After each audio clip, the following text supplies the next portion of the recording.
First of all, maktada aigi press ki chillinau maruin na koi lamdam sigim sung mapandagi lakpa press ki chillinau singbo aina jari unchi da vote lep ke khalak tab nupa mangasi vote kare na certificate law lai ni sidai sida sulai tabo jama chama na Manipur da ingonda aidi khangdri huji pawde ai check tawdri ko anu mayamna Manipur ge history da mukta thokhidri ba mandate ni hai parliamentary election da sumaina mandate amta panggi ni hai takro lan takro chalo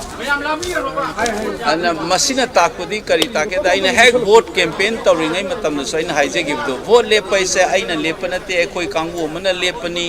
maming men mamdo leitabagi mi amakaki maming thabani adegi mayam su tabiramgani ko aina election da inga haijan na banate aseng bane badu huji tholai sine ba mayam de khoi se social science arts ngi mai bi dong loge poche kari no hai ba ma kari tholakani nu ubudo adugi miyam gi hul ma la e hai ba se aina vote thada ba numita su hai vote thada bagi mamang da su hai ba ina ko ithak ipom ma lakda mayam na bimol gai na uri di ipom du de gismaina mari ka manghak to khai ta gai ipom du di ude na mari ngam da tonga na ka tholak ko mayam ho mari tholak du gi mi sing de ba koina candidate ne gai uri ba de gi koi gi chin tong ba la angam ma thau gai uri se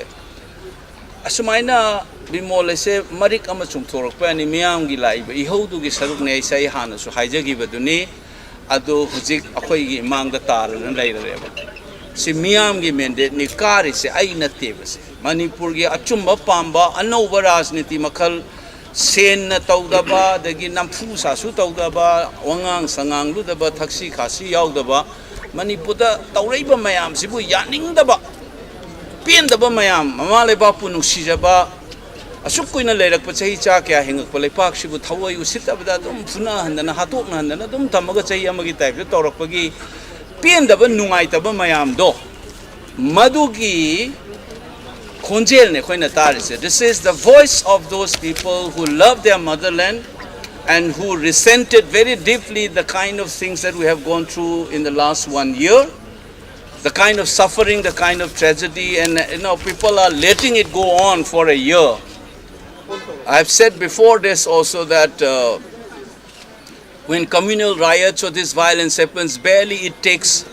a few hours to a few days, maximum a few weeks to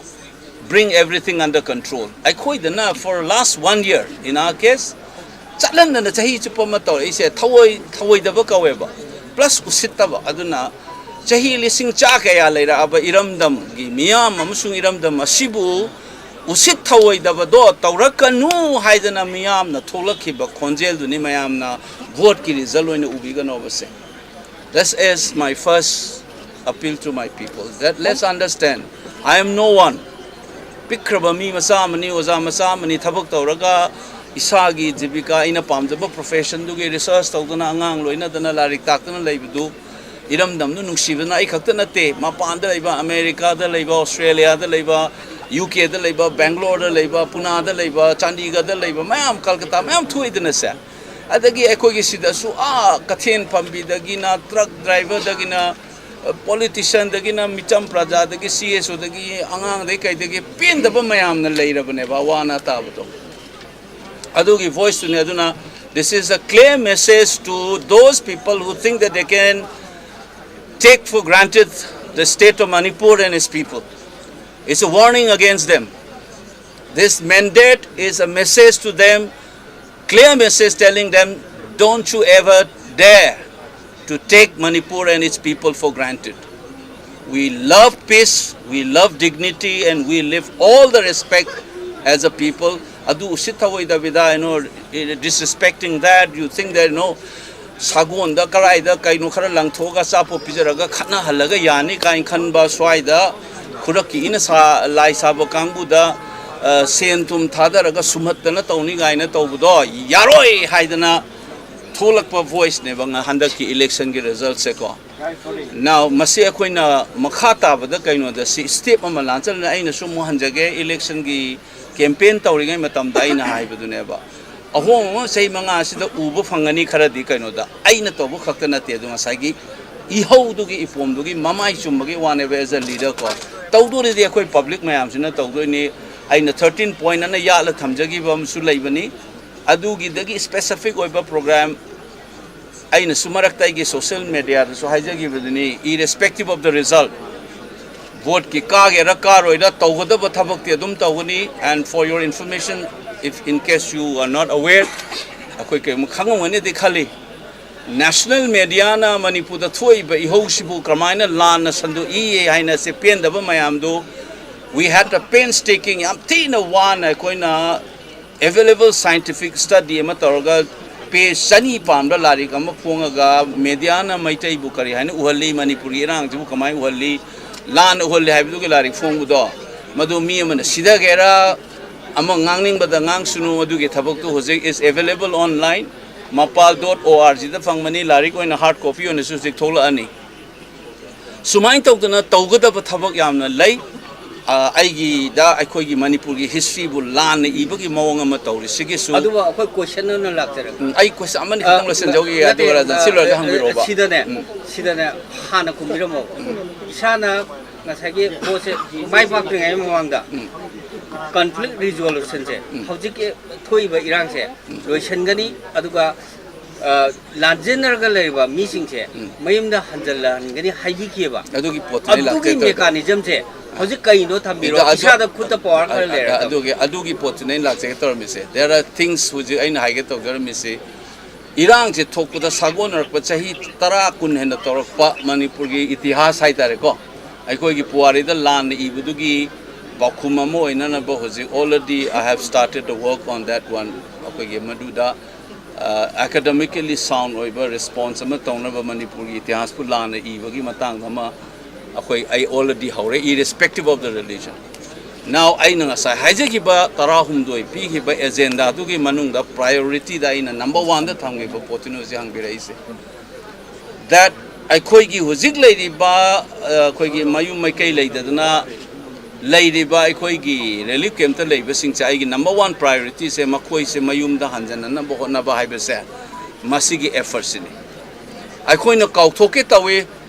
mayam amuk tabiram ngani aina election manung da su nathai daga I koige carpet manung da khang da na ba injan gi na ba miam na mo na ngang da na ba losan da na thamgi do ba podama aina election manung da hanjan haija ba si mayam su record pak tu bing view ethnic cleansing tawri se maitai ni khumujam ba lekai se flatten tawre se ai vote ki mamang sungangi vote loiraga press conference aina ada interview piba barkha dat kari kala so no hanjan ngang bodo ngasi di masi gi pose public ta leire bo jiti losal laga namjal laga tawge se moi se hanna bo honna ba gi hai se number 1 things should not be pushed under the carpet that there are people who are suffering in relief camps and they ought to be taken care of. Sigi number 1, akoina tawgada with steps that it should not be put under the carpet. I don't know success ne koi mam changna hona na hojiti khumujam balai kai sigi wari si hojiti front page the pure dana se. Akoi chahi ama sukoina lerok se no muta ngangak trabani tha manga truk se hojiti koi everybody started speaking. Moina deny tawe Twitter day engbo when I talk about it how people respond. Kam thi na ingoi da troll tawgi engbo moina si puthorak pagi ko. There are things which I ngang na suma pan gi hoji hearing amsu tawr ka do July da Delhi da am chauna maduda muk shok chak ka do ne koi Manipur se same saudra di adu gi port amal lady adu su hoji luckily now aina public representative were na kai gomba oida pa da banganga aba moi gi relief camp tagi ni khang de thoi berang si madam da madu gi oida ba ka da ngang bu do ngasi di oza moi na nganga aroi this voice will be heard asima ai nga sagi kari step no hai se second na na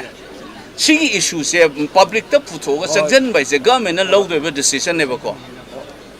morally moi the sang na bagi people the masigi demand ma lai hai ba sa akoi we have to put it to minalization man ta bai sa that's the first step aduga moi gi huji immediate no lai ba awana ta se government gi scheme sina kai dauri no paisa kya tha da gi no kana na kari tauri no kai se akoi gi media gi chil now sina ma se hanjan ngang ba I ba ma changi ai su miang gi mihut amo ina ho se adugi ai ngang ba lepo aduga lady ba अखोगी organization हाई तारे civil society organization Manipur खक्तगी नते cooperate हाउस नि खंगदे नतगे available resources नतगा कम्युनिटी रिसोर्स तगी मोइन हुजु हुजिक लेरिबा फिबम से सिदा खितंग फगतना खरा नुंगाइना लेना नबा करी करी तौबा याय हाइबगे एक्सप्लोरेशन से अच्छुसु आइगी स्टेप अम ओइदोने बे इम्प्लीमेंट तौना बोना बदको तमो मरथना तमोना प्रजा की मैते की खंबी सुमेबा तमोदा अपन हाइनिंग से हिस्ट्री ऑफ तमोदा मणिपुर नेबा हाइबदी मणिपुरदा पैसा थादना भोरका से हिस्ट्री ऑफ मणिपुर नेबा तमोगी दा अहान बने मणिपुरदा और तमोना प्रजा की दमकदा तौबिगदब से सिदन हाइबिरमो तम हुजिकी दुरै हाइ हिस्ट्री ने आइन हाइजबदी तमोदा हिस्ट्री ऑफ मणिपुर नेबा आई हुजिकी दम तक चलोगे हुजिकी मयाम न खंगी गदबन आई रंजम तो थाइजोगे आई होरेन आई के सोशल मीडिया दी एंगयू डिसेंबर 2011 दगी हौरखिबा मूवमेंट नि vote the paisa yaug the vida thada raga public issue na tawje mayam na handa kakdang kaidaurge ka hangak pagi wani aina mina ngangni ngangjas nai tawdo ba thabak tawra loire haire je kai gino da for since 2011 the gi vote che public issue the base oi bo gadam ni sen tawri da ni haidna media campaign tawdana isa mak tholaga kathen chatna che chai ba se kana na su khaba da hapte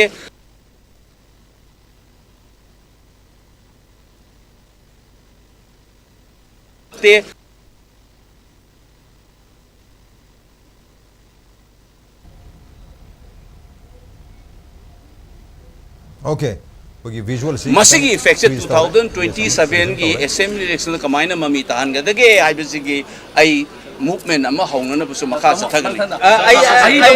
ai question di sini tamogi history din manipur i hawlan neba ai question di basigi hojik che India Airlines na government pai ba bagi possibility yam wang le ra bane ba oi thok pa su ya ba adu gi matam du da akoi gi adom da union home minister pire yang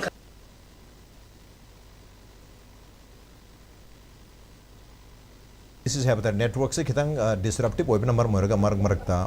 audio video si freeze tawbagi khudong cha da ba ma yam thengnari but koi khuji yam kanna hariba disruptive oiriba line si oidana basu yam kanna hona jari aina adu amuk ya ba amuk chappagi khudong cha da ba ma thengnare masi makoida demonize tawde aina ngangba matamda aina we must condemn the Kuki elites and their divisive politics I bani Kuki as a community da I attack tawde ba apunba Manipur da aina so haijagi baduni Manipur na Maitai na backbone oibagi one eduga Manipur is not equal to Maitais every community must adugi dignified ever life amalaina bohona ganes aina hana haijagrabane so I don't demonize Kukis as such aduga Mapandaki changakpa citizen namusung ethnicity the kenabam to tui citizen na kanano citizen na kanana tabano isuna aina right from the day one aina ngang na labo wani aduna aina Kuki ga kamai loina ga se apunba Manipur ge mayok ta leiba communal obidi Kuki oigera Maitai oigera any community I will not be with them I'll be working against that kind of politics my politics is a united Manipur where every community genuine citizens of this state and the country can live in peace with dignity and harmony. Adu taurakta ba potugi politics sugi against you stand up aina lohum to position loroga adumaina changjan ga dawa pone duga demonize to gana Kuki kai da chai ga da banate number 1 aina loisalok to kenam thai jang siloi sanjarage grassroots democracy movement to ba chai issue sing maru aina chahi kunthra mangao gi makha da leiba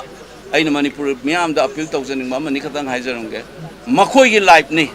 makhoi na semba se kanan su thing manga moi handak uri sini sigi mami se ai gi itai nau sing isu ni nau le riba angang na haron sing sina na moi ga khusam na ragai ko punna ma Manipur gi transformation ma changjan ma matau tai aina loi selak pa haijaning ba de vote ka ba se nungai bane harau ba ma poi ko adu akhoi da hoje awana ta ba ngasai so haijagram ni press kangbu ma da masana ni human instinct ni celebration tawning ba dagi achum pa ma mayam na sumoina tawgi bodo karak pagi nuai jo phungdok poise masana tabani adubo lairi ba akhoi gi fibam chahi ama dagi tangdu laita da bagi fibam amasung akhoi gi handak ki natural disaster tawrei ba len tab ising thum je yengaga ai akhoi gi haraw phongdokpada khitang control tawbiu ka hena khoi jele pak se shanti leitrimina ko simatang tawbiu aduga grassroots movement da de khoi gi panchayati raj ga laiba movement gi sumam tabirang ngani khoi gi panchayati raj khoi gi kari khoi gi jila parishad ki kambu kari kara laiba se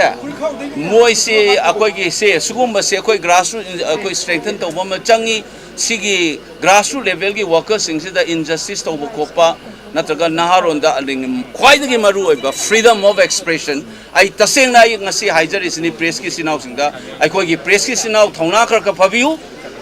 sarkar da hangbang ambagi gat leibiu aduga ai su ngasi di miyam gi representative oiribina aingon da hangningba hangbiu karigumba legitimately oina hangada ba question hangbiu aina somda kaisu FIR pandana jail thagne na torkada bowa leite aduga press sing su active role orga masigi koi question hangbagi habit se akoi manipur da hangba ngamdabagi ama leidi se press ki sinau sing madu gi spirit se yauna ga akoi anoba manipur semada saruk ya biu habit se appeal tau